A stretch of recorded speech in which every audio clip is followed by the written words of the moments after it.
Years after burying my husband, I thought I had finally buried the pain with him. But then my son gripped my arm mid-flight, his voice trembling. "Mom, that's Dad, but with another woman." I didn't look right away. I didn't need to. My body recognized the truth before my eyes did. The air left my lungs in silence, and when I finally turned, there he was. Same eyes, same hands, same scar above his brow, laughing softly, holding another woman's hand like it belonged there. The man I buried 7 years ago. We met in spring. He was the kind of man people believed in. Clean laugh, honest smile, the type that made you feel safe. I was young, hopeful, naive enough to think love meant security. He proposed under a storm, said he wanted forever. I believed him. Our life was quiet at first. Dinner at 7, wine on weekends, the kind of love that photographs well but hides rot behind smiles. I didn't notice the cracks until much later. A late meeting that wasn't, a perfume I didn't own, the way his phone lived face down. I remember the night it all split open. He came home smelling like someone else's soap. When I asked, he said I was imagining things. That's when I stopped asking and started watching. I traced patterns, hotel receipts, withdrawals from a separate account, a burner phone tucked inside the glove compartment. The truth wasn't loud, it whispered. By the time I found the photos, he was already gone, leaving me with debts, a mortgage, and a son who asked why Daddy didn't come home anymore. A month later, I got the call. Car accident. Burned beyond recognition. No doubt it was him, they said. I believed it because I needed to. Grief is funny. It dulls logic. It lets you rebuild lies as comfort. I took the insurance money, raised my son alone, and tried to forgive a ghost. Until now. 35,000 feet in the air, that ghost was sitting 6 rows ahead, very much alive. I watched him through the gap between seats. He looked happy, lighter, like a man who'd traded guilt for freedom.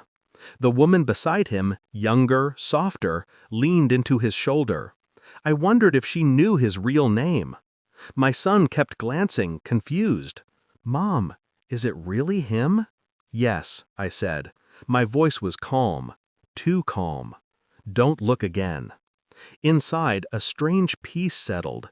Not rage, not grief, just clarity. When we landed in Santorini, I let fate do the talking. I followed them discreetly, the same skill that once kept me alive in a marriage of secrets. They checked into a villa overlooking the cliffs. Romantic, predictable. I checked in 2 houses away under my maiden name. For 2 days, I watched, learned their rhythm. Morning coffee at the terrace, sunset dinners, laughter that sounded like betrayal all over again. Then I made my move. I booked a private boat tour for 3, used his new name, paid in advance. When the confirmation arrived, I forwarded it to the woman from an anonymous account, titled, "The Truth About Your Husband." She took the bait. Of course she did. The morning of the boat trip, he arrived first. Alone. The woman showed up minutes later, furious, holding printed photos I'd sent, his old driver's license, his death certificate, our wedding picture. He froze when he saw her. Then he saw me. The color drained from his face like someone pulled the plug. "Clara," he whispered. "That's my name," I said. "You remember."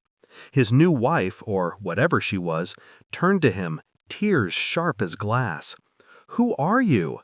He stammered, eyes darting between us, lies scrambling to form. But lies only work when you're the one in control. "I buried you," I said quietly. "You stole from me, disappeared, left your son with nothing but nightmares. I thought I'd never see you again. Then fate sat you 6 rows ahead." He tried to explain. Fake death, debts, new identity, survival. I let him talk. Every word only buried him deeper. Then I told her the rest, the stolen money, the fraud, the insurance claim. She looked at him like she was seeing a stranger. When she walked away, she didn't look back. I didn't press charges. I didn't need to. By evening, his accounts were frozen. I'd already tipped off the insurance investigators.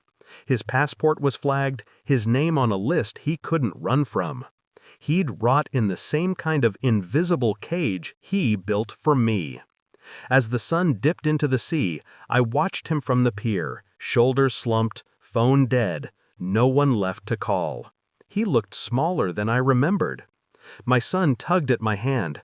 "Mom, are you okay?" "Yes," I said. "Now I am." We walked away as the police arrived. I didn't look back when they cuffed him. Some ghosts deserve to stay buried, and some need to be exhumed, just long enough to watch them fall apart in daylight. For the first time in years, I slept soundly, because justice, when it comes quietly, is the sweetest kind of revenge.